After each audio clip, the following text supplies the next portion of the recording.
إن الحمد لله نحمده ونستعينه ونستغفره ونؤمن به ونتوكل عليه ونعوذ بالله من شرور أنفسنا ومن سيئات أعمالنا من يهده الله فلا مضل له ومن يضلله فلا هادي له وأشهد أن لا إله إلا الله وحده لا شريك له وأشهد أن محمدا عبده ورسوله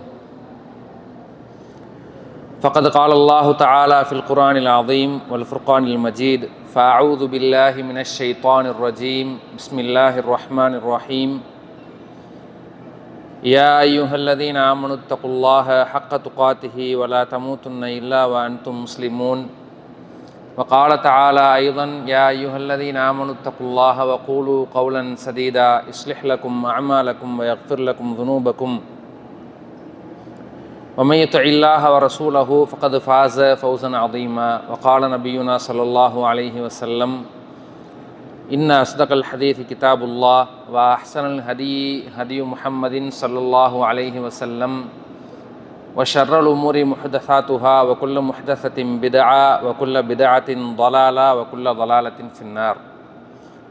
வல்ல ரஹ்மானுக்கே புகழனைத்தும் அவனுடைய சாந்தியும் சமாதானமும் நம் உயிரிலும் மேலான நபிகள் நாயகம் ஸல்லல்லாஹு அலைஹி வஸல்லம் அவர்களின் மீதும்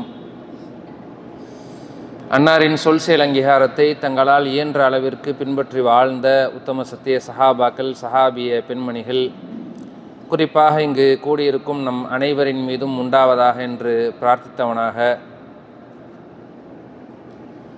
ரமலான் மாதத்தின் 10வது இரவு தொழுகையை நாம் எல்லாம் முடித்துவிட்டு அமர்ந்திருக்கின்றோம். நேற்று தான் நோன்பு ஒன்று அந்த மாதிரி இருந்துச்சு, மின்னல் மாதிரி ஓடிப்போச்சு. ரொம்ப வேகமாக நோன்பு இந்த வருஷம் எப்போவுமே ஃபாஸ்ட்டாக தான் போகும் நோன்பு வந்து மின்னல் மாதிரி. இந்த வருஷம் ரொம்பவே கூடுதலான மின்னலாக இருக்குது.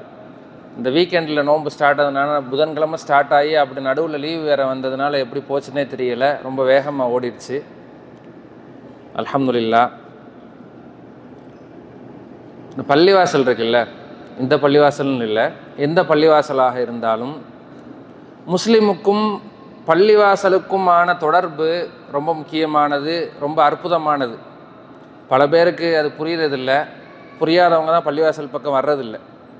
புரிஞ்சவங்க வந்துக்கிட்டே இருக்கிறாங்க பள்ளிவாசலை நோக்கி. அந்த பாங்கு சத்தத்தை கேட்ட உடனேயே ரொம்ப ஆர்வத்தோடு ஆசையோடு தொழுகைக்கு ஓடி வரக்கூடிய மக்கள் எத்தனையோ பேர், எத்தனையோனா நிறைய இல்லை, கொஞ்சம் பேர் வர்றாங்க. அப்போ இந்த பள்ளிவாசல் அப்படிங்கிறது சாதாரண ஒரு கட்டடம் கிடையாது. இந்த பொதுவாக எல்லா மாமியாரும் வந்து மருமகள்கிட்ட சொல்லும்போது என் புருஷன் ரத்தம் சொட்ட சொட்ட சம்பாரிச்சது அப்படிம்பாங்க. மருமகள்கிட்ட மாமியார் சொல்கிற டயலாக்.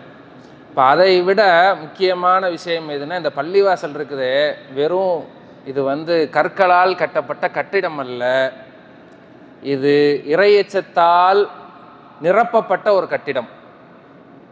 அப்போ அல்லாஹ் ரசூல் இந்த பள்ளிவாசல்களை பற்றி என்ன பேசுகிறாங்க அப்படிங்கிறத பற்றி நம்ம பார்க்கும்போது நிறைய இடங்களில் குரானிலும் சரி ஹதீஸிலும் சரி பள்ளிவாசல்னு நிறைய பேசியிருக்கிறாங்க.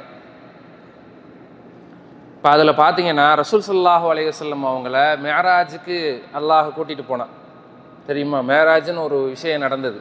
எப்போ? ரமதானுக்கு முன்னாடி. அதுக்கு நடுவில் பராத்துன்னு ஒன்று கொண்டாடுறோம், அப்படி ஒன்றும் இல்லவே இல்லை. ஆனால் மேராஜுங்கிற ஒரு இரவு இருந்தது. ரசூலுல்லாஹி ஸல்லல்லாஹு அலைஹி வஸல்லம் அவங்கள அல்லாஹ் பூமியிலிருந்து விண்ணுலகத்திற்கு அழைத்து சென்றான். அப்படி போகும்போது நிறைய அற்புதங்கள் அதிசயங்கள் எல்லாம் நடந்தது. அது பெரிய வரலாறு, அது பெரிய ஹதீஸில் அதை பற்றி பேசணும்னா தனியாக ஒரு சாப்டரே பேசலாம். ஆனால் அல்லாஹ் இந்த சம்பவத்தை குரானில் சுருக்கமாக ரத்தின சுருக்கமாக அல்லாஹ் பேசுகிறான். இதை பேசும்போது அல்லாஹ் எப்படி பேசுகிறான் தெரியுமா? சுப்ஹானல்லதி அஸ்ரா பி அப்திஹி லைலம் மினல் மஸ்ஜிதில் ஹராமி இலல் மஸ்ஜிதில் அக்ஸா. அல்லாஹ் பேசும்போது எப்படி பேசுகிறான்? சுப்ஹானல்லதி, அல்லாஹ் தூய்மையானவன், அஸ்ரா பி அப்திஹி லைலம் மினல் மஸ்ஜிதில் ஹராம், தன்னுடைய அடியானை அல்லாஹ் என்ன செஞ்சானா ஒரு இரவில் அழைத்து சென்றான். எங்கே இருந்து கூட்டிகிட்டு போனால்? லேண்ட்மார்க் தான் அங்கே மேட்ரு. எது மேட்ரு? லொக்கேஷன். நம்ம வந்து ஏங்க லொக்கேஷன் அனுப்புங்க அப்படின்னு சொல்லுவோம்ல. அப்போ நம்மளை பொறுத்தளவில் இங்கே லூலு இருக்குல்ல, முரப்பா லூலு, அப்படின்னு சொல்லுவோம், ஒரு லேண்ட்மார்க்குக்காக, அடையாளத்திற்காக. அப்போ அல்லாஹ் ரப்புல் ஆலமீன் ரசூலுல்லாஹி ஸல்லல்லாஹு அலைஹி வஸல்லம் அவங்கள முக்கியமான, அதாவது இஸ்லாத்தினுடைய முக்கியமான வணக்கத்தை கடமையாக்கிய நாள் எது? அந்த மேராஜுடைய நாள். அப்போ நம்மளுடைய அஸ்திவாரத்தை போட்டது, அதாவது முதல் அஸ்திவாரம் களிமா, களிமாவுக்கு அடுத்தபடியான முக்கியமான அஸ்திவாரத்தை போட்டு இஸ்லாமிய மார்க்கத்தை எழுப்பி நிறுத்திய ஒரு நாள் தான் இந்த மேராஜ். அப்போ அப்பேற்பட்ட நாளை பற்றி அல்லாஹ் குர்ஆனில் பேசும்போது எப்படி பேசுகிறான்? எங்கே இருந்து கூட்டிகிட்டு போனதா சொல்கிறான் தெரியுமா? மின் மம்லக்கத்தில் அரபியத்து சவுதியான்னு சொல்லலை. எப்படி சொல்லலை? அல்லாஹ் எப்படி சொல்லலை? கிங்டம் ஆஃப் சவுதி அரேபியாவில் இருந்து நான் கூட்டிகிட்டு போனேன், நல்லா அங்கே பேசலை. அல்லாஹ் எப்படி பேசுகிறான்? மினல் மஸ்ஜிதில் ஹராமி, காபத்துல்லாவில் இருந்து தன்னுடைய அடியானை அல்லாஹ் அழைத்து சென்றான். அப்போ லேண்ட்மார்க் பாருங்க, பள்ளிவாசலுக்கு அல்லாஹ் எவ்வளவு முக்கியத்துவம் கொடுக்கறதுனால லேண்ட்மார்க்காக சொல்லும்போது அல்லாஹ் எதைத்தான் சொல்கிறான்? தன்னுடைய வீட்டைத்தான் சொல்கிறான். மஸ்ஜிதுல் ஹராம்ங்கிறது எது? மக்காவில் உள்ள காபத்துல்லா எங்கே அமைந்திருக்கின்றதோ அந்த மஸ்ஜிதுல் ஹராமை அல்லாஹ் குறிப்பிட்டு சொல்லி இலல் மஸ்ஜிதில் அக்ஸா, ஃபஸ்ட்டு அல்லாஹ் எங்கேருந்து எங்கே கூட்டிகிட்டு போனான்? அதுக்கப்புறம் தான் அங்கேருந்து தான் விண்ணுலக பயணம் போனாங்க. அப்போ இலல் மஸ்ஜிதில் அக்ஸா, மஸ்ஜிதுல் அக்ஸாவுக்கு அழைத்து செல்லப்பட்டார் அப்படின்னு அல்லாஹ் பேசுகிறானே தவிர பலஸ்தீனுக்கு கூட்டிகிட்டு போனோம்னு அல்லாஹ் பேசலை. இங்கே கவனிக்க வேண்டியது, அல்லாஹ் எந்த நாடையோ எந்த ஊரையோ அல்லாஹ் லொக்கேஷனாக இங்கே குறிப்பிடலை. அல்லாஹ் எதை பேசுகிறான்? பள்ளிவாசல், ஹரம் என்ற பள்ளிவாசல் இருந்து அழைத்து சென்று அக்ஸா என்ற பள்ளிவாசலில் தன்னுடைய அடியானை அல்லாஹ் அழைத்து சென்றான்னு பேசி முடிக்கிறான். அப்போ ஏன் அல்லாஹ் அவ்வளவு முக்கியத்துவம் கொடுத்து பேசுகிறான்னா, பள்ளிவாசல் என்பது இஸ்லாமிய மார்க்கத்திற்கும் சரி முஸ்லிம்களுக்கும் சரி அவ்வளவு முக்கியத்துவம் வாய்ந்தது அப்படிங்கிறத புரிய வைக்கிறதுக்காகத்தான் அல்லாஹ் லேண்ட்மார்க்காக யூஸ் பண்ணும்போது எதை யூஸ் பண்ணுறான்? பள்ளிவாசலை பயன்படுத்துகிறான். நமக்கு என்ன தெரியும் தெரியுமா? ஒரு முஸ்லீமாக பிறந்த இன்றைக்கு உள்ள இளைஞர்களுக்கு, இன்றைக்கின்னு இல்லை பழைய காலத்திலேருந்து இப்போ கூட கொஞ்சம் இளைஞர்கள் நிறைய மாறி இருக்கிறாங்க. கெட்டு போனவங்க கெட்டு போயிட்டு தான் இருக்கிறாங்க, இப்போவுமே க்யூவில் நிற்கிறாங்க, கெட்டு போகிறேன் பந்தயம் என்னன்னு நம்ம அவங்கள பேசலை. ஆனால் சில இளைஞர்கள், முன்னாடியெல்லாம் ஃபஜ்ரில் இளைஞர்களை பார்க்க முடியாது. சின்ன வயசாக நாங்கள்லாம் சின்ன பிள்ளையாக இருக்கும்போது ஃபஜ்ர் தொழுகையில் நம்ம ஊர் பள்ளிகளில் பார்த்தோம்னா முன் சஃபில் நிற்கிறது யாராக இருக்குன்னா, நாளைக்கு கபருக்கு போகிறதுக்கு ரெடியாக இருக்கக்கூடிய ஒரு 70 வயதை கடந்த மக்கள் மட்டும்தான். ஏன்னா நம்மெல்லாம் மௌத்தாக போகிறோம் அப்படிங்கிற அந்த பயத்தினால் பள்ளிவாசலுக்கு வந்த மக்களை மட்டும்தான் பார்க்க முடியுமே தவிர இளைய தலைமுறையை நம்ம என்ன செய்ய முடியாது, பார்க்க முடியாது. ஆனால் இப்போ கொஞ்சம் பரவாயில்ல, மாஷா அல்லாஹ், பிள்ளைகள் வர்றாங்கனாலும் இன்னும் வராத பிள்ளைகள் எத்தனையோ பேர். அப்போ அல்லாஹ் இவ்வளவு முக்கியத்துவப்படுத்தி பள்ளிவாசலை பற்றி பேசுகிறான்டா, இங்கே இருந்துக்கிட்டு பள்ளிவாசலுக்கு வர்றதுக்கு மனசு வரலையே. எங்கன்னு இருந்துக்கிட்டு இந்த பத்தாவில் இவ்வளவு பெரிய பள்ளிவாசல் இருக்குது, இங்கே தான் இருக்குது ரூமு, இந்த ரொசேசி பில்டிங்கு, இந்த பில்டிங்களுக்குள்ளே தான் எல்லாரும் குடியிருக்கிறாங்க நம்ம தமிழ் மக்கள் எல்லாரும். ஆனால் யாருக்குமே பள்ளிவாசலுக்கு ஃபஜ்ர் தொழுகைக்கு இறங்கி தொழுகிறதுக்கு முடியலை. ஏன்னா கால்லாம் நோகுது, வலிக்குது, முடியலை. அப்போ நம்மளுடைய எண்ணம் என்னவா இருக்குது தெரியுமா? வாரத்திற்கு ஒரு முறை நான் முஸ்லீம் என்பதை நிரூபிப்பதற்காக வரக்கூடிய நாள் தான் நாளைய ஜும்ஆவுடைய நாள். அப்போ பள்ளிவாசலுக்கு ஜும்ஆ தொழுகைக்கு வந்துட்டு போயிட்டா கணக்கு முடிஞ்சிருச்சு. இப்போ என்ன நினைக்கிறோம்டா, சில பேர் ரிக்வெஸ்ட் கூட வைக்கிறாங்க, 2 வாரத்துக்கு ஒருக்கா ஜும்மா வைக்க முடியுமா, சிரமமாக இருக்குது வாரம் ஜும்மா வச்சுக்கிட்டு அப்படின்னு ரிக்வெஸ்ட் வைக்கிறாங்க மக்கள். ஆனால் நம்மளால் மாற்ற முடியாது. அதுக்கு ரசூல் ஸல்லல்லாஹு அலைஹி வஸல்லம் இருந்திருந்தால் மேராஜுக்கு போகும்போதே சொல்லி மாற்றிருக்கலாம். நம்ம முன்னாடி பேசின அந்த வசனத்தில் மேராஜுக்கு போனாங்கன்னு சொன்னோம்ல, அப்போவே சொல்லி மாற்றிருந்துருக்கணும். இப்போ முடியாது, ரிக்வெஸ்ட்டை பண்ண முடியாது நம்ம யாருக்கிட்டையும். இப்போ வச்சது தான் சட்டம். இப்போ அப்படி யோசிக்கிற மக்கள் இன்றைக்கி ரொம்ப பெரும்பாலாயிட்டாங்க. சில பேர் பெருநாளைக்கு மட்டும் திடலுக்கு போனால் போதும், அங்கே போய் பரவலா முஸ்லீம்ங்கிறத காட்டிட்டு தொப்பியை போட்டுக்கிட்டு குல்லாவை போட்டுக்கிட்டு முஸ்லீம்னு காட்டிட்டா போதும் அப்படின்னு நினைக்கிறோம். அதே போல் ரமலான் மாதம் வந்தால் நோன்பு கஞ்சி வாங்குறதுக்கு இங்கே இல்லை, நம்ம ஊரில் நோன்பு கஞ்சி வாங்குறதுக்கு தூக்கு சட்டியை தூக்கிக்கிட்டு போய் நோன்பு கஞ்சி வாங்குறதும் தான் நமக்கும் பள்ளிவாசலுக்குமான தொடர்பு. என்னண்டா, இதுதான் நமக்கும் பள்ளிவாசலுக்குமான தொடர்பு. ஒன்று ஜும்ஆ தொழுகை, இன்னொன்று வருஷம் நோன்பு வந்தால் நோன்பு கஞ்சி வாங்குறதுக்கு வர்றது, தலநோம்பு அன்னைக்கு தராவி தொழுகை முஸ்லீம்ங்கிறத காட்டுறது, 27ஆம் கிழமை அன்னைக்கு முஸ்லீம்ங்கிறத காட்டுறது. இதை தவிர பள்ளிவாசலுக்கும் நமக்குமான தொடர்பு என்ன அப்படின்னு கேட்டால் பதிலே கிடையாது யாருக்கிட்டையும். பல முஸ்லீம்கள் இப்படி தானே இருக்கிறாங்க, யதார்த்தம் தானே. அப்போ ரசூல் ஸல்லல்லாஹு அலைஹி வஸல்லம் அவங்க எந்த அளவுக்கு இந்த பள்ளிவாசலுக்கு முக்கியத்துவம் கொடுத்துருக்காங்கன்னு பாருங்களேன். மக்காவில் அவ்வளவு சிரமங்களை மஸ்ஜிதுல் ஹரமில் நின்று தொழுக முடியலை, விடலை இல்லை, நிம்மதியாக நின்று தொழுக விடலை. நமக்கெல்லாம் பல தடவை ஹதீஸ்களில் கேள்விப்பட்டிருக்கிறோம். சுஜூதுக்கு போகும்போது என்ன செஞ்சாங்க, ஒட்டக குடலை தூக்கி போட்டு சுஜூதில் எந்திரிக்க முடியாத அளவுக்கு சிரமப்படுத்தின காலங்கள்லாம் கடந்து அல்லாஹ்விடத்துலேருந்து உத்தரவு வந்துச்சு. எங்கே போகிறதுக்கு?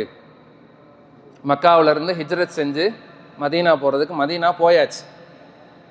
மதீனா போனதும் பொதுவாக இப்போ நம்மெல்லாம் இங்கே வர்றோம், அந்த கையோடு நமக்கு ஃபஸ்ட்டு வேலை என்னென்னா, நமக்கு ஜாப் வேணும். காலில் சுடுதண்ணியை ஊற்றிக்கிட்டு தான் வர்றோம். ஜாப் அவ்வளோ சீக்கிரத்தில் வந்த ஒரே நாளில் 2 நாளில் எல்லாம் கிடைக்கிறது இல்லை. மிகப்பெரிய போராட்டத்துக்கு பிறகு சிலருக்கு அவங்கவுங்களுடைய நசீபு படி 1 மாதத்தில் கிடச்சிரும், சிலருக்கு 2 ஆகும், 3 ஆகும், 4 ஆகும், 5 ஆகும், 6 கூட ஆயிரும்.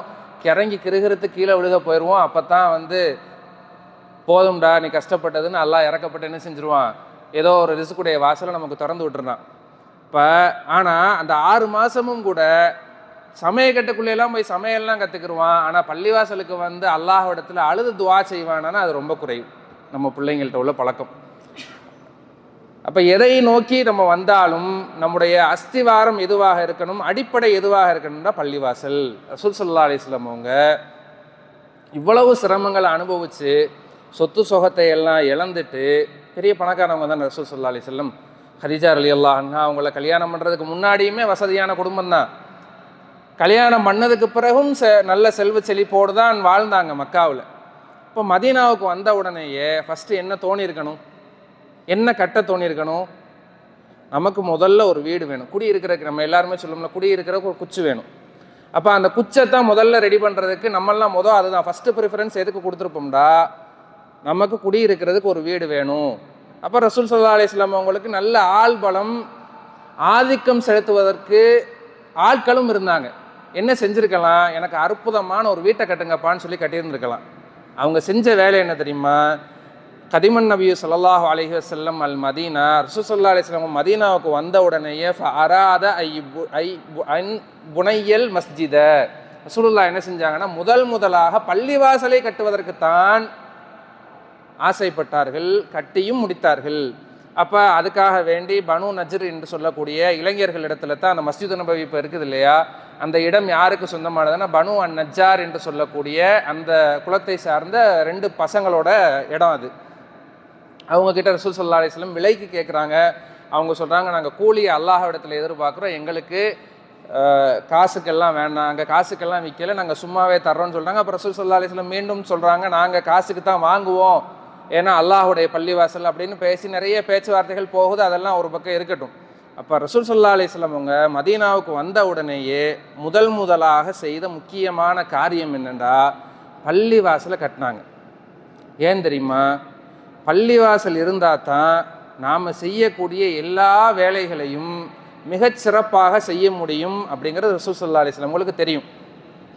இன்றைக்கி நம்மெல்லாம் ஓரளவுக்கு ஒழுக்கமாக ஒரு கற்போட நல்ல பிள்ளைகளாக வளர்ந்ததற்கு காரணம் எது தெரியுமா, ஸ்கூல் கல்வியா?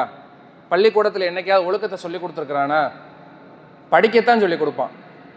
பல ஸ்கூல்களில் இன்றைக்கும் பேசப்படக்கூடிய ஒரு பொருளாக இருக்கிறது என்னென்னா, நம்ம எஜுகேஷனுக்கு இம்பார்ட்டன்ட் கொடுக்குறோம், ஆனால் ஒழுக்கத்துக்கு அதபுக்கு இம்பார்ட்டன்ட் கொடுக்கறது இல்லைங்கிறது தான் இன்றைக்குள்ள கல்வி பாடசாலைகளினுடைய சிச்சுவேஷன். இப்படி தான் இருக்குது. ஆனால் இஸ்லாமிய மார்க்கம் கல்வியோடு சேர்த்து ஒழுக்கத்தையும் பயிற்றுவிக்கிறது. அப்படிங்கிறத எதில் பார்க்கலாம், பள்ளிவாசலில் தான் பார்க்க முடியும். மதரசா எங்கே வச்சு நடத்துகிறோம், பள்ளிவாசலில் வச்சு தான் நம்ம ஊர்களில் நடத்துகிறோம். காலையிலையும் சாயங்காலமும் நடத்தினாலும் பிள்ளைகளுக்கு என்ன மாதிரியான உடையை உடுத்தணும் சொல்லிக் கொடுக்குறது நம்ம தானே சொல்லிக் கொடுக்குறோம். இறுக்கமான ட்ரெஸ்ஸை போட்டு வரக்கூடாது. பள்ளிவாசலுக்கு வரும்போது எப்படி வரணும், ஒழுக்கமாக வரணும். கரண்டைக்கு மேலே தான் ட்ரெஸ்ஸை போட்டுட்டு வரணும். கைலியை தரையில் இழுத்துக்கிட்டு வந்தால் என்ன சொல்லுவோம், உஸ்தாது விடுவாங்களா? இப்போ நல்ல விஷயங்கள் எல்லாத்தையும் குழந்தைகளுக்கு எப்படி சாப்பிடணும் சொல்லி தரணும். பல மதரசாக்களில் சொல்லி தர்றதில்லை. அது ஒரு பக்கம் ஒரு குறைபாடாகத்தான் நம்மளுடைய மதரசாக்களில் இருக்குது. ஆனால் சொல்லிக் கொடுக்கக்கூடிய மதரசாக்களும் இருக்கின்றது அப்படிங்கிறதா இங்கே விஷயம். அப்போ பள்ளிவாசல்னு ஒன்று இருந்தால் தான் பிள்ளைகளுக்கு நம்ம எதை சொல்லிக் கொடுக்க முடியும், ஒழுக்கத்தை கற்பிக்க முடியும். இப்போ சஹாபாக்கள்லாம் இருக்கிறாங்கல்ல, இன்றைக்கு வரை எத்தனையோ சஹாபாக்கள், அபூ ஹுரைரா ரலியல்லாஹு அன்ஹு அவங்களா இருக்கட்டும், அன்னை ஆயிஷா ரலியல்லாஹு அன்ஹா அவங்களாவா இருக்கட்டும், அதே போல் இப்னு அப்பாஸ் ரலியல்லாஹு அன்ஹுவங்களா இருக்கட்டும், இப்படி பெரும் பெரும் ஹதீஸுகளை அதிகமாக ஆயிரக்கணக்கில் அறிவித்த அறிவிப்பாளர்கள் எல்லோரும், சஹாபாக்கள் எல்லோருமே எங்கே போய் எந்த யூனிவர்சிட்டியில் படிச்சுட்டு வந்தாங்க? இன்றைக்கி ஹதீஸுகளை யூனிவர்சிட்டியில் வச்சு சொல்லி தர்றாங்க இங்கே இதே சவுதி அரேபியாவில். ஆனால் இதை கற்றுக்கொண்ட சஹாபாக்கள் எந்த யூனிவர்சிட்டியில் படிச்சுட்டு வந்தாங்க? மஸ்ஜிதுன் நபவிங்கிற யூனிவர்சிட்டி தான். அந்த திண்ணையில் உட்காந்து படித்தவங்க தான் எல்லாரும். வேறு எங்கே போனாங்க? அப்போ கல்வியை ரசூலுல்லாஹி ஸல்லல்லாஹு அலைஹி வஸல்லம் அவங்க படித்து கொடுக்கக்கூடிய, ஒழுக்கத்தை கற்பிக்கக்கூடிய ஒரு இடமாக பள்ளிவாசல்கள் தான் இருக்கும் என்ற அடிப்படையில் தான் ரசூல் ஸல்லல்லாஹு அலைஹி வஸல்லம் என்ன செஞ்சாங்க? மதீனா வந்ததுமே பள்ளிவாசலை அமைச்சாங்க. அதுக்கப்புறம் தான் மற்றதெல்லாம். அப்போ பள்ளிவாசலோடு முஸ்லிம்களினுடைய தொடர்பு அது ரொம்ப அதிகமாக நமக்கு இருக்கணும். இருந்தால் மட்டும்தான் நம்முடைய வாழ்க்கை ஒழுக்கமாக போகும். தப்பான பாதையில் நம்முடைய கால்கள் செல்லாமல் இருக்கணும்னா நம்ம கால் பள்ளிவாசலுக்கு வரணும் டெய்லி. ஆனால் நம்மள எத்தனை பேர் பள்ளிவாசலோடு டெய்லி தொடர்பில் இருக்குங்கிறத யோசிச்சு பாருங்கள். ரொம்ப கம்மி, சொற்பம். வாரத்துக்கு ஒரு நாள் வர்றவங்க தான் அதிகம். நீங்கள் பாருங்கள், எத்தனை முஸ்லீம்கள் ஜும்மா அன்னைக்கு பார்த்தீங்கன்னா கொத்தா நிற்கிறான், வெளியில் வரைக்கும் நிற்கிறான். அதுலேயும் கொடுமை என்ன தெரியுமா? பள்ளிவாசலுக்குள்ளே வர்றதுக்கு டைமெல்லாம் இருக்கும், இடமும் இருக்கும் பள்ளிவாசலில். ஆனாலும் முசல்லாவை எப்போ எங்கே போட்டுருவான்? வெளியிலேயே போட்டுருவான். சரி, வியாபாரி தான் போடுறானாக்கும் அப்படின்னு யோசிச்சா, வியாபாரி மட்டும் இல்லை, சாதாரணமாக வர்றவனே வெளியில் தான் போட்டுறான். இல்லை, எனக்கு சொர்க்கம் வேணவே வேணாங்கிற மாதிரி நிற்கிறான் வெளியில். வந்துட்ட பள்ளிவாசலுக்கு வாரத்துக்கு ஒருக்காத்தான் நீ வரவே செய்கிற, உள்ளுக்குள்ளே வந்தால் என்ன இந்த முசீபத்தை அவனை பிடிச்சி தூக்கிட்டு போகிற போது அவ்வளவு பயம் பள்ளிவாசலுக்குள்ளே வர்றதுக்கு. வெளியிலேயே முசல்லாவை போட்டு வேர்த்தாலும் பரவாயில்லை, வெளியிலே நின்று தான் தொழுதுட்டு நன்மையே இல்லாமல் போயிடணுங்கிற ஆர்வத்தோடு வர்றது அந்த வெள்ளிக்கிழமை ஒரு நாள் வர்றது கூட.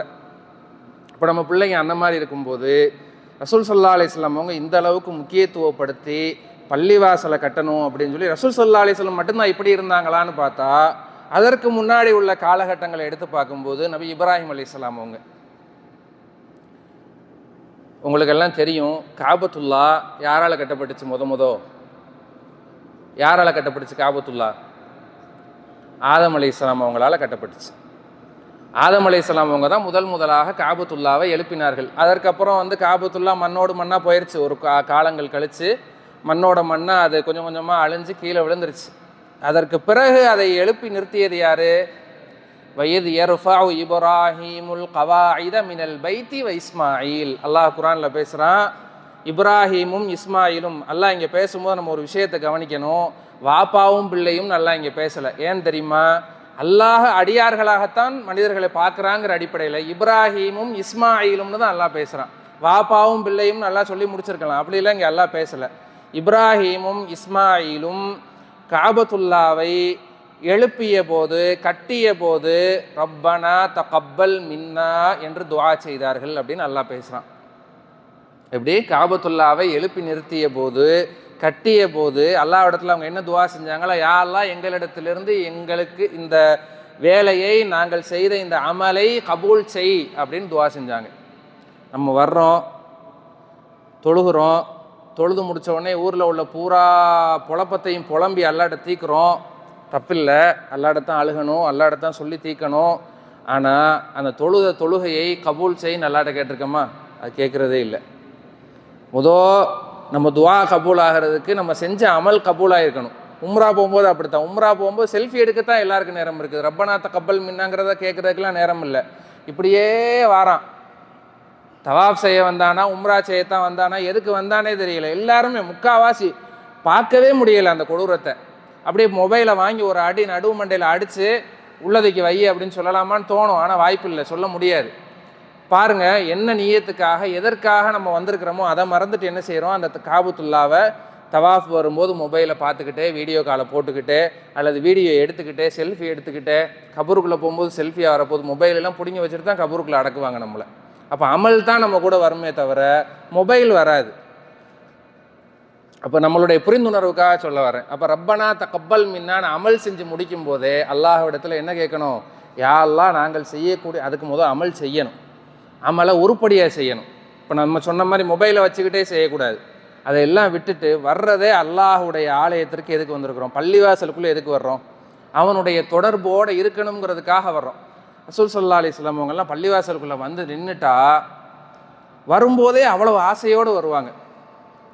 அல்லாஹ் இடத்துல உரையாட போகிறோம். உங்களுக்கு தெரியுமா, அல்ஹம்துலில்லாஹி ரப்பில் ஆலமீன்னு நம்ம ஓதும்போது, ஒவ்வொருத்தரும் ஓதும்போது ஹமிதனி அபுதீன்னு அல்லாஹ் வந்து நம்மக்கிட்ட திரும்ப பதில் சொல்கிறான். மலக்குமார்களோடு நம்மளை புகழ்ந்து பேசுகிறான் தெரியுமா, நமக்கு பதில் சொல்கிறான் தெரியுமா.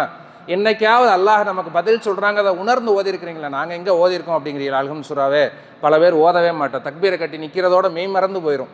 சலாம் கொடுக்கும்போது தான் தொழுகிறோங்கிற நினைப்பே வரும் நம்ம ஆளுகளுக்கு. உண்மைதானே?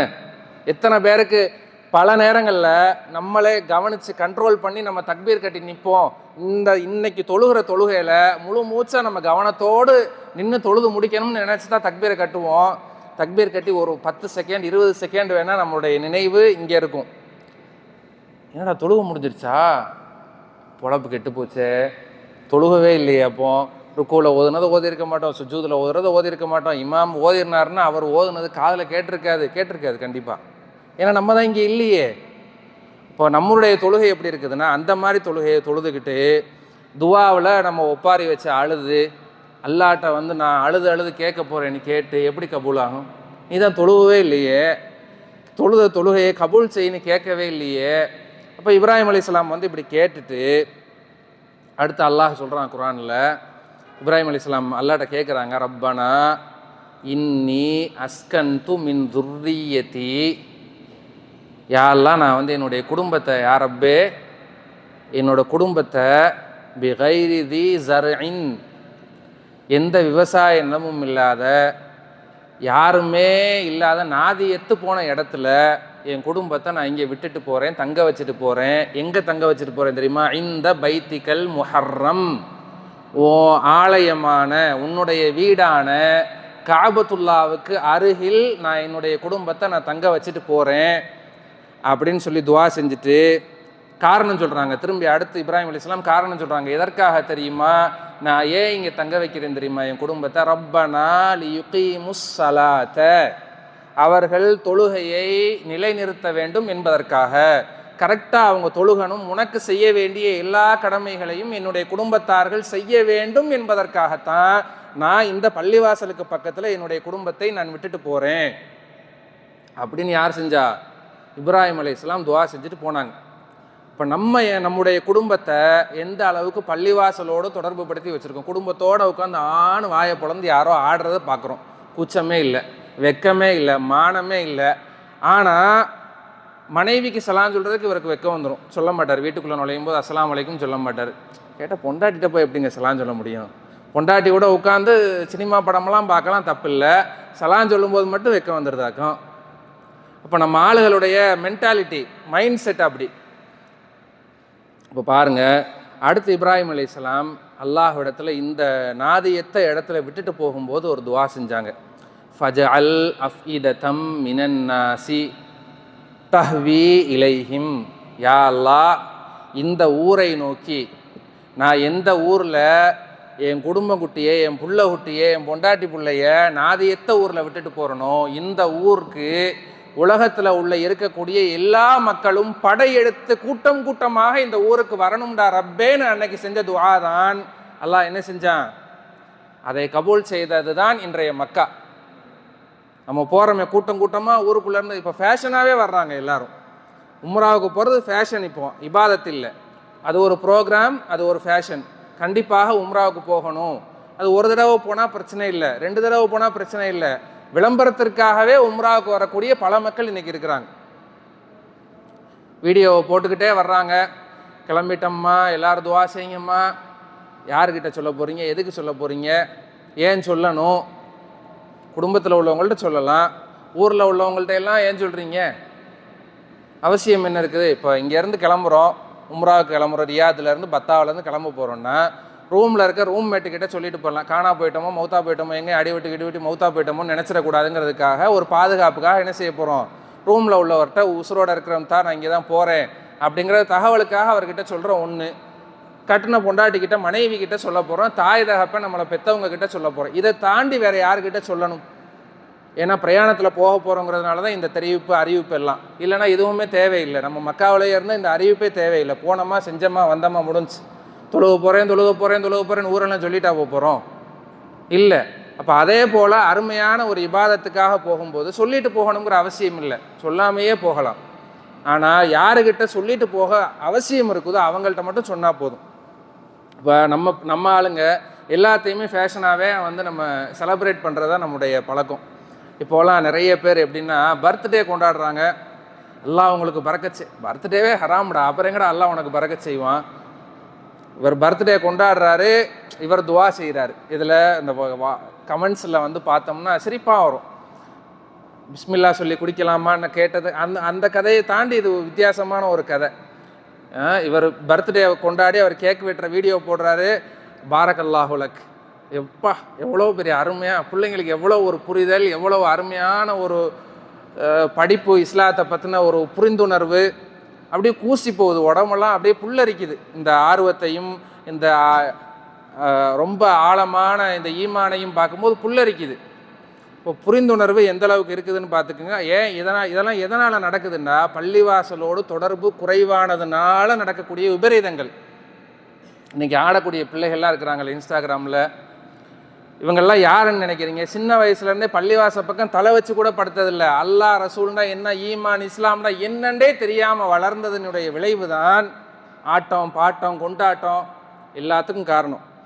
அப்போ அடுத்து பாருங்கள், ரசூல் ஸல்லல்லாஹு அலைஹி வஸல்லம் அவங்க சொன்ன செய்தி, அஹப்புல் பிலாதி இலல்லாஹி, அல்லாஹுக்கு ஒரு ஊர்லேயே ரொம்ப விருப்பமான இடம் எது தெரியுமா? மசாஜிதுஹா, அந்த ஊரில் உள்ள பள்ளிவாசல்கள். பெரிய பெரிய Bollywood city, King Abdullah Financial City, இதெல்லாம் அல்லாஹுக்கு பிடிக்காது. அல்லாஹுக்கு எது தான் பிடிக்கும்? குடிசையாக இருந்தாலும் அல்லாஹுவை வணங்கக்கூடிய சிறு இடமாக இருந்தால் அதுதான் அல்லாஹுக்கு மிக விருப்பமானது. நம்முடைய தொடர்பு எப்படி இருக்குது தெரியுமா? வெள்ளிக்கிழமை ஜும்மாவுக்கு இமாம் எத்தனை மணிக்கு மெம்பரில் ஏறுவாருன்னு தெரியும். 11:55க்கு இமாம் மெம்பரில் ஏறுவார். காமணி நேரம் அறுப்பார். நம்ம ஆளுகளுடைய மைண்ட் செட்டுக்காக சொல்கிறேன். காமணி நேரம் அறுப்பார். இப்போ நம்ம ஊராக இருந்தால் வந்து அரை மணி நேரம், கிட்டத்தட்ட 25 நிமிஷம் பள்ளிவாசலில் அவர் பயான் பண்ணுவார். ஏன்னா அதெல்லாம் கேட்டால் நம்ம திருந்திடுவோமே, இங்கே புரியாது. அங்கே கேட்டால் திருந்திடுவோம். அப்போ என்ன செய்யக்கூடாது? போகக்கூடாது. அப்போ 12 கரெக்டாக வந்து 1 மணிக்கு நம்ம ஊரில் ஜும்மா ஆரம்பித்தார்னா, பயான் ஆரம்பித்தார்னா 1:25க்கு முடிப்பார். முடிச்சுட்டு திரும்பி மெம்பரில் வேறு ஏறி நின்று, சுன்னத் ஜமாத் பள்ளிகளெல்லாம் மெம்பரில் வேறு ஏறி நின்று திரும்ப ஒரு 1/4 மணி நேரம் என்ன செய்வார்? அந்த சிசிடிவியை எங்கே வச்சுருவான்னா அங்கே பள்ளிவாசல் வாசலில் வச்சுருவான் கரெக்டாக. அப்போ கரெக்டாக அவர் அல்லாஹ் அக்பர் அல்லாஹ் அக்பர்னு இப்போ இக்காமத்து சொல்லுவாரா, பறந்து வருவான் என் பிள்ளைங்க பூரா, இராணுவப்படை என்ன செய்வாங்க, அப்படியே பறந்து வருவான் என் தொழுகிறதுக்கு. வந்து அல்லாஹ் அக்பர்னு தக்பீர் கட்டி, சில பேருக்கு ஃபஸ்ட் ரக்காயத்தே போயிடும். இப்போ 2வது ரக்காயத்தை எந்திரிச்சு தக்பீர் கட்டி நின்றுவான். சலாம் கொடுக்க போகும்போது இவனுக்கு சந்தேகம் வந்துடும், இது வந்து ஜும்மா தொழுகையில் 2வது ரக்காயத்துக்கு எந்திரிச்சு நின்று தொழுகணுமா, இல்லை இப்படியே சலாம் கொடுத்துட்டு போனால் போதுமா? ஏன்னா தெரியாதே, சட்டம் தெரியாதே நமக்கு. வந்தது தப்பு, தொழுகவும் தெரியலை. இப்போ நம்ம ஆளுகளுடைய ஆர்வத்தை பாருங்கள், பள்ளிவாசலுக்கு வர்றதுக்கு எப்படியான ஆர்வத்தில் நம்முடைய மக்கள் வந்திருக்காங்கண்டா இப்படித்தான் நம்ம ஆர்வம் இருக்குது. இது சிரிக்கிறதுக்கெலாம் ஒன்றும் இல்லை, யதார்த்தம் தானே. பல பேருடைய விஷயங்கள் எப்படி இருக்குண்டா, கரெக்டாக இக்காமத்து சொல்லும்போது வந்தால் போதும், அப்போ முன்னாடியே வந்து சீக்கிரமாக வந்துருங்கப்பா, ஒட்டகம் குர்பானி கொடுத்த நன்மை, மாடு ஆடு அதெல்லாம் கிடைக்கிறது கூட கிடைக்காட்டி போகட்டும். இந்த இமாம் வந்து மெம்பர் படியில் ஏறி நின்றுட்டாருன்னா எதை மூடிடுவாங்க? அந்த புக்கை க்ளோஸ் பண்ணிடுவார். யார்? மலக்குல் மௌத்தா? இல்லை, மலக்குல் மௌத்து மூடினார்னா மொத்தத்துக்கு மூடிடுவாங்க நம்மளை. அது இல்லை, அந்த பள்ளிவாசலினுடைய உள்ளுக்குள்ளே வரக்கூடிய கணக்கு எழுதக்கூடிய அந்த மலக்கு என்ன செஞ்சிருவார்? நன்மையினுடைய புத்தகத்தை மூடிடுவார். முடிஞ்சுப்பா கணக்கு, இமாம் மெம்பரில் ஏறிட்டாருன்னு. இப்போ அதுக்கப்புறம் வர்றவங்க யாருமே என்ன கிடையாது, கன்சிடர் பண்ணவே மாட்டாங்க. அவங்கெல்லாம் உள்ளுக்குள்ளே வந்ததாகவே, அது நீ முசல்லா ஒரு ரோட்டில் போட்டு தொழுதாலும் சரி, வீட்டில் போட்டு தொழுதாலும் சரி, அவர் எதில் கணக்கில் வரமாட்டார்? ஜும்மாவுக்கு வந்த கணக்கிலேயே அவர் வரமாட்டார். அப்போ பள்ளிவாசலோடு நம்முடைய தொடர்பு பிச்சுக்கிட்டு ஓடி போயிடலாம்ங்கிறது மாதிரி தான் இருக்குதே தவிர, நெருங்கி வரணும், அல்லாஹுவோடு தொடர்பில் இருக்கணும். ஒரு மூமினுடைய சந்தோஷத்திலும் சரி துக்கத்திலையும் சரி எது இருக்கணும் தெரியுமா? பள்ளிவாசல் இருக்கணும். ரொம்ப ஹாப்பியாக இருந்தால், இப்போ யார்கிட்டையாவது போய் ஒரு முஸ்லீம் பசங்கள்கிட்டே கேளுங்க, மச்சான் ரொம்ப ஹாப்பியாக இருந்தால் என்னடா செய்வ கேட்டு பாருங்களேன், பதில் வேறு மாதிரி இருக்கும். மச்சான் துக்கமாக இருந்தால் என்னடா செய்வ, பதில் வேறு மாதிரி இருக்கும். ஒரு உண்மையான மூமினுடைய வாழ்க்கை எப்படி இருக்குன்னா, சந்தோஷமாக இருந்தால் ஃபஸ்ட்டு வந்து சுஜூது செய்யுங்க. அல்லது 2 ரக்காயத்து தொழுது அல்லாஹ்விடத்தில், யா அல்லாஹ் நான் சந்தோஷமாக இருக்கிறேன், இந்த சந்தோஷத்தை கொடுத்ததுக்கு உனக்கு நன்றி. ஒரு குழந்தையே பிறந்துருச்சு, என்ன ரொம்ப வருஷமாக புள்ளை இல்லை, இல்லை புள்ளை ரொம்ப வருஷமாக இல்லைன்னு என்ன கல்யாணம் முடிஞ்சதுமே கூட புள்ளை பிறந்துருச்சு, நன்றி சொல்லணுமா வேணாமா? அல்லாவுக்கு சந்தோஷமான விஷயம் நடந்திருக்குது. ஊரெல்லாம் ஃபோன் பண்ணி சொல்கிறத முதல்ல விட்டுட்டு அல்லாவுக்கு ஓடி வந்து பள்ளிவாசலை பூட்டியிருக்கிறாங்களா, 2 ரக்காயத்து ரூமில் கூட தொழுகலாமே. அல்லாஹுவோடு தொடர்பில் இருக்கிறக்கா சொல்ல வர்றேன். செய்யலாம்ல. இக்கட்டான ஒரு சூழ்நிலை வந்துருச்சு. அப்போ அடுத்தவங்கள்ட்ட சுற்றி போய் ஒவ்வொருத்தன்ட்டையா சொல்லி நின்னா எல்லாம் உன்னை பின்னாடி போய் பேசுவான். உன்னைய என்ன அவசியம் இருக்குது, ஏன் அடுத்தவன்கிட்ட போய் ஏன் சொல்லி அழுகிற? சொல்லி அழுகிறதுக்கு தான் உனக்கு ரப்பு இருக்கிறானே, கையேந்தனியா நீயே? ஏந்தவே இல்லை. அப்போ அல்லாஹுவோடு நம்முடைய தொடர்பு அதிகமாக இருக்க வேண்டும்.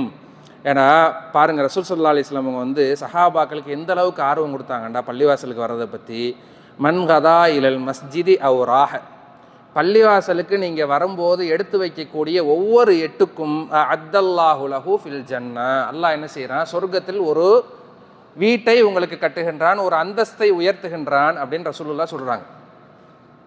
இப்போ நம்ம வந்தோம்ல பள்ளிவாசலுக்கு, இப்போ நடந்து வரக்கூடிய ஒவ்வொரு எட்டுக்கும் அல்லாஹ் நமக்கு அந்தஸ்தை உயர்த்திக்கிட்டே இருக்கான் சொர்க்கத்தில். இதில் பாருங்கள், சஹாபாக்கள் இந்த ஹதீஸை சொன்னதுக்கப்புறம் தூரத்தில் நிறைய சஹாபாக்களுக்கு வீடு தூரமாக இருந்துச்சு. இப்போலாம் மெட்ரோ இருக்குது, எங்கேருந்து வேணாலும் டக்குன்னு ரீச் ஆகக்கூடிய அளவுக்கு அக்சஸ் இருக்குது நமக்கு. அதே போல் எல்லா விதமான சௌகரியங்களும் நமக்கு இருக்குது. வெயிலில் நடந்து வரணுங்கிற அவசியம் இல்லை. இறங்கி வந்தால் ஒரு செகண்டில் உள்ளுக்குள்ளே வந்ததுமே பள்ளிவாசலுக்குள்ளே ஏசி இருக்குது, ரூமுக்குள்ளே போனதும் நமக்கு ஏசி இருக்குது. அதே போல் வெயில் காலமாக இருந்து குளிர்காலமாக இருந்தால் ஹீட்டரை போட்டு விட்டுட்டு நல்ல கனகனப்பாக நின்று தொழுகு வைக்கிறதுக்கு அதுக்கும் பள்ளிவாசலில் எல்லாமே ரெடியாக இருக்குது. உள்ளே வந்தால் குடிக்கிறதுக்கு தண்ணி இருக்குது பல பள்ளிவாசல்களில். இப்படி எல்லா வசதிகளையும் செஞ்சு கொடுத்து கூட நம்ம பள்ளிவாசலுக்கு வர்றதில்லை. ஆனால் சஹாபாக்கள் தூரமாக வீடை வச்சுட்டு அவங்களுக்கு அந்த வெயில் காலத்தில் அன்றைக்கெலாம் பாருங்களேன், ஏசி எல்லாம் கிடையாது, கார்லாம் யாருக்கிட்டையும் இல்லை, இப்போ நடந்து தான் வரணும். நடந்து ரொம்ப தூரத்துலேருந்து வரும்போது 1 ரக்காத்து 2 ரக்காத்து மிஸ் ஆகிடுறது சஹாபாக்களுக்கு. அப்போ ரொம்ப கவலைப்படுறாங்க. அல்லாஹுடைய தூதரிடத்தில் சொல்கிறாங்க, பேசாமல் நாங்கள் வீட்டை மாற்றி மஸ்ஜிதுன் நபவிக்கு பக்கத்தில் வச்சுக்கிறட்டுமா அப்படின்னு சஹாபாக்கள் வருத்தத்தோடு கேட்குறாங்க. ஏன்னா தொழுகை மிஸ் ஆகுதுங்கிற கவலை. நம்ம அப்படிலாம் கவலைப்பட்டால் உலகம் தலைகீழாக மாறிடும். அப்படிலாம் நம்ம பட மாட்டோம். இப்போ சஹாபாக்கள் அப்படி கவலைப்பட்டு கேட்டப்போ ரசூல் ஸல்லல்லாஹு அலைஹி வஸல்லம் சொன்னாங்க, இல்லை நீங்கள் தூரமாகவே வச்சுக்கோங்க, நீங்கள் நடந்து வரக்கூடிய ஒவ்வொரு எட்டுக்கும் அல்லாஹ் உங்களுடைய அந்தஸ்தை உயர்த்துறானே, அதுக்கு மேலே உங்களுக்கு என்ன வேணும் அப்படின்னு சொல்லி சஹாபாக்களுக்கு ரசூல் ஸல்லல்லாஹு அலைஹி வஸல்லம் ஆர்வம் ஊட்டுனாங்க. இப்போ அது மாதிரி நம்முடைய தொடர்பு எப்படி இருக்கணும்டா, பள்ளிவாசலோடு அதிகமாக இருக்கணும். இப்போ அது போல் பாருங்களேன், நம்ம ஆளுங்க வந்து பள்ளிவாசலுக்கு வருவாங்க, வந்தால் இமாமு அந்த ஆள் வந்து 10 வருஷத்துக்கு மேலே ஓதி படித்து எல்லாம் தெரிஞ்சு தான் அந்த மனுஷன் தொழுகு வைக்க வந்திருக்காரு. நாங்கள் பர்சனலாகவே நமக்குள்ள அனுபவம் இருக்குது. தொழுகு வைக்கும்போது கொஞ்சம் நீட்டி தொழுகு வச்சிட்டோம்னா கூப்பிடுவாங்க. நம்ம ஊர்களில் இங்கேயெல்லாம் பேச முடியாது. நம்ம ஊர்களை பொறுத்தளவில் என்ன செய்வாங்கன்னா, இந்த தராவிகே போயிருப்போம். இரவு தொழுகையே நம்ம ஊரில் தராவிக சலாத்துல் கியாமுல்லையில் தராவின்னு தானே சொல்லுவோம். தராவிகே போயிருக்கும்போது ஒரு நாள் கரெக்டாக 45 நிமிஷம் தொழுகைன்னா 50 நிமிஷம் நீங்கள் தொழுவு வச்சுட்டிங்கன்னா என்ன செய்வார், அப்படியே அங்கேருந்து ஒருத்தர் நடந்து வருவார். வரும்போதே உங்களுக்கு தெரிஞ்சிருக்கணும் நீங்கள் தப்பு பண்ணிட்டீங்கன்னு. அந்த 5 நிமிஷம் கூட்டி தொழுவு வச்சுட்டோமே, அங்கேருந்து வருவார் ஒருத்தர். என்ன கொஞ்சம் சுருக்கி தொழு வைக்க தெரியாதா, இல்லை வேகமாக ஓத தெரியாதா அப்படின்ட்டு போவார். சரி சுருக்கி தொழு வைப்போம்னு சொல்லி கொஞ்சம் ஃபாஸ்ட்டாக என்ன செய்வார். இமாம் பாவம் அடிமைப்பட்ட ஜனங்க, இமாமுங்க பூரா வந்து இன்றைக்கி உள்ள ஊர்களில் பார்த்தீங்கன்னு வச்சுங்களேன் ரொம்ப சிரமமாக இருக்குது. சிலருடைய வாழ்க்கையெல்லாம் பார்க்கும்போது ரொம்ப பாவமாக இருக்குது. அல்லாஹ் பாதுகாக்கணும், இமாம்களுக்கு அல்லாஹ் நேர்வழி காட்டணுங்கிறத விட அல்லாஹ் ரிஸ்கில் நிறைய பரக்கத் செய்யணும். யாருக்கிட்ட இந்த மக்கள்கிட்ட கையேந்திர மாதிரி நிலைமையெல்லாம் மாறணும். எதுக்காக சொல்கிறேன்டா, அப்போ பாவப்பட்டவங்க அவர் வந்து அடுத்த நாள் தொழுகு வச்சு என்ன செய்வார்னா சுருக்கி தொழுகு வைப்பார். திரும்பி இன்னொருத்தர் 2 பேர் எந்திரிச்சு வருவாங்க. என்ன இவ்வளோ வேகமாக படபடன்னு ஓதுறீங்க, என்ன உங்களுக்கு ஓத தெரியாதா? இப்படியெல்லாம் இமாம்களை குறை சொல்லி ரொம்ப மனசு வருத்தமாக இருக்கும். போகலாம் இங்கே வான்னு 2 அப்பி இங்கே நீ தொழுகு வை வைப்போம், உனக்கு அலிஃபும் தெரியாது பாவம் தெரியாது, உனக்கு என்ன எம்பிட்டு பேச்சு அப்படின்னு கேட்க முடியாது இமாம்களால். பாவம், ஏன்னா கை நீட்டி சம்பளம் வாங்குறாங்களே. சம்பளம் வாங்காத இமாமாக இருந்தால் நிலைமை வேறு மாதிரி இருக்கும். அப்போ அங்கே பேச முடியாத இடத்துல அவங்க இருக்கிறதுனால அவ்வளவு பேச்சு. நான் என்ன கேட்குறேன், 5 நிமிஷம் சேர்ந்து நின்று உனக்கு தொழுதா உனக்கு கால் என்ன தேஞ்சா போயிட போகுது, உனக்கு என்ன குறைஞ்சு போயிட போகுது? அல்லாஹுடைய வீட்டில் நிற்கிறதை விட உனக்கு உலகத்தில் நீ எந்த கோட்டையை போய் பிடிச்சிட போகிற? இப்போ ரசூல் ஸல்லல்லாஹு அலைஹி வஸல்லம் அவங்களும் சஹாபாக்கள் அவங்களும் அவ்வளவு ஆர்வத்தோடு இந்த பள்ளிவாசலோடு தொடர்பில் இருந்திருக்கிறாங்க.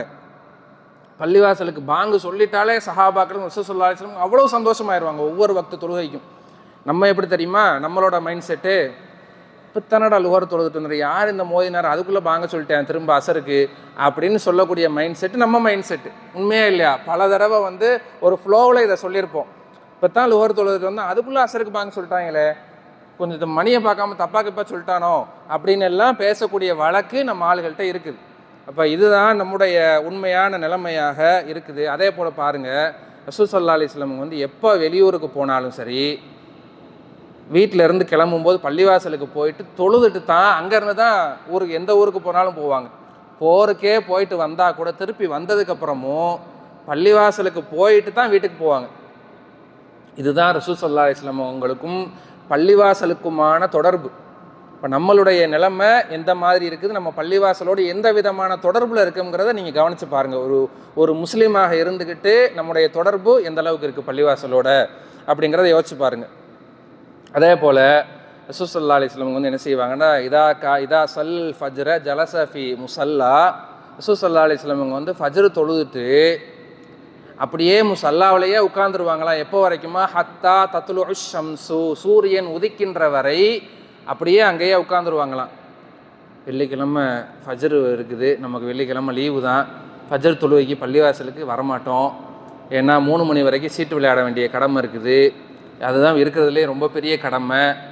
என்ன படம் பார்க்கணும், 1க்கு 3 படம் பார்த்தா தான் அந்த வெள்ளிக்கிழமை வந்து நமக்கு விமோச்சனம் கிடைக்கும், நரகத்திலேருந்து பாதுகாப்பு கிடைக்கும். இப்போ அந்த மாதிரி முக்கியமான வேலைகளையெல்லாம் ராத்திரி முழுக்க செஞ்சுட்டு ஃபஜ்ருக்கு எந்திரிச்சு வர்றது ரொம்ப சிரமமாக இருக்கும் நம்ம ஆளுகளுக்கு. இப்போ நம்மள்கிட்ட போய் இந்த மாதிரி ஹதீஸை சொன்னால், ஃபஜ்ரில் தொழுகை வந்துட்டு சூரியன் உதிக்கிற வரைக்கும் ரசூல் ஸல்லல்லாஹு அலைஹி வஸல்லம் உட்காந்துருந்தாங்கன்னா நம்ம காதில் அதெல்லாம் ஏறாது. ஏன்னா அதுதான் ரசூல் ஸல்லல்லாஹு அலைஹி வஸல்லம்களுடைய பள்ளிவாசலோடு அல்லாஹுவோடு இருந்த தொடர்பு. அதனால தான் அவங்க என்றைக்குமே எதையுமே கஷ்டங்கள் வரும்போது அந்த கஷ்டம் பெருசாக அவங்கள பாதித்ததில்லை. காரணம் என்ன தெரியுமா, அல்லாஹ் என் கூட இருக்கிறாங்கிற அந்த தொடர்பு. நமக்கு சின்னதாக ஒரு கீறல் விழுந்துட்டா கூட அப்படியே தாங்காமல் நில குழஞ்சி சரிஞ்சு போயிடுறோமே. இன்றைக்கி பிள்ளைகளுக்கு கூட பாருங்கள், இந்த 2K கிட்ஸ்லாம் அப்படியே தூக்கமாட்டி செத்து போயிடுறான். நம்ம முஸ்லீமாக இருக்கிற பிள்ளைங்க கூட நிறைய தற்கொலை பண்ணிக்கிறாங்க. என்ன காரணம்டா, அல்லாஹுவை பற்றிய புரிதலை நம்ம பிள்ளைகளுக்கு நம்ம கொடுக்காதது தான். நம்மளே பலமாக இல்லையே, நம்ம பலமாக இருக்கிறதுக்கு, நம்ம மனசை பலப்படுத்தி நிற்கிறதுக்கு நம்ம கூட ரப்பு இருக்கிறாங்கிற அந்த புரிதல் இருக்கணுமே முதல்ல. அதற்கு அல்லாஹுடைய தொடர்பு இருக்கணுமே, பள்ளிவாசலுடைய தொடர்பு இருக்கணுமே, இருந்தால் தானே அதெல்லாம் வரும். அப்போ அதையெல்லாம் நம்ம ஏற்படுத்தணும் முதல்ல. பாருங்கள், நாளைக்கு மறுமையில் கூட அந்த அர்ஷினுடைய நிழல் கிடைக்கக்கூடியவங்களை 7 பேரில் ஒருத்தர் யார், பள்ளிவாசலோடு தன்னுடைய உள்ளத்தை தொடர்பு படுத்தி இருக்கக்கூடிய ஒரு மனிதர் என்பதாக ரசூல் ஸல்லல்லாஹு அலைஹி வஸல்லம் சொல்கிறாங்க. இப்போ அதுபோல் பள்ளிவாசல் அப்படிங்கிறது வந்து சாதாரணமாக வெள்ளிக்கிழமை ஜும்ஆவுக்கு மட்டும் நடத்தக்கூடிய அது ஒரு இடம் கிடையாது அப்படிங்கிறத நம்ம புரிஞ்சுக்கிறணும். ஒரு ஒழுக்கத்தை கற்றுக்கொள்ளக்கூடிய ஒரு இடம், அல்லாஹ்வை அதிகமாக நாம் நினைவில் வைத்து கொண்டு ஒழுக்கத்தோடு நாம் வாழ்வதற்கு பயிற்சி கொடுக்கக்கூடிய ஒரு இடம்தான் இந்த பள்ளிவாசல் அப்படிங்கிறத நம்ம எல்லாரும் கவனத்தில் வச்சு இன்ஷா அல்லாஹ் இனி வரக்கூடிய காலங்களில் நிறைய அமல்களை நம்ம பள்ளிவாசலுக்கு வந்து செய்யணும் இன்ஷா அல்லாஹ். அதை கவனத்தில் வச்சுக்கோங்க.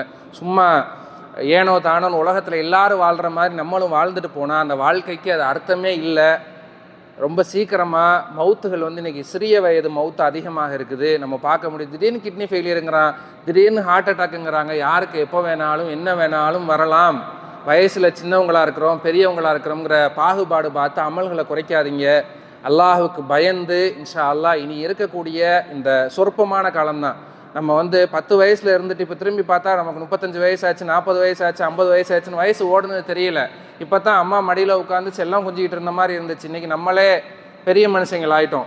இப்போ வயசு வந்து ஒருத்தருக்கு நின்றுக்கிட்டு இருக்க போகிறதில்ல, ஓடிக்கிட்டு இருக்குது. இந்த நோன்பு 9 நோன்பு எப்படி ஓடிச்சுன்னு தெரியல பாருங்கள், கண்ணி மிக்கிற நேரத்தில் ஓடிடுச்சு. இது மாதிரி தான் வயசும் ஒரு நாள் ஓடி முடிந்து மவுத்து நம்மை வந்து நமக்கு முன்னாடி நிற்கும். அப்படி நிற்கிறதுக்கு முன்னாடி இன்ஷா அல்லாஹ் நாம் எல்லாவற்றுக்கும் தயாராக இருக்க வேண்டும். இன்ஷா அல்லாஹ் பள்ளிவாசலோடு அதிகம் தொடர்பு இருக்கக்கூடிய நன்மக்களாக அல்லாஹ் உங்களையும் என்னையும் ஆக்கியருள் புரிவானாக. வாஹிர் தஅவானா அல்ஹம்துலில்லாஹி ரப்பில் ஆலமீன். சுப்ஹானக்கல்லாஹும்ம, வாய் திறந்து சொல்லுங்க, சுப்ஹானக்கல்லாஹும்ம வபிஹம்திக அஷ்ஹது அல்லா இலாஹ இல்லா அன்த அஸ்தக்ஃபிருக வ அதூபு இலைக். அஸ்ஸலாமு அலைக்கும் வரஹ்மத்துல்லாஹி வபரகாத்துஹு.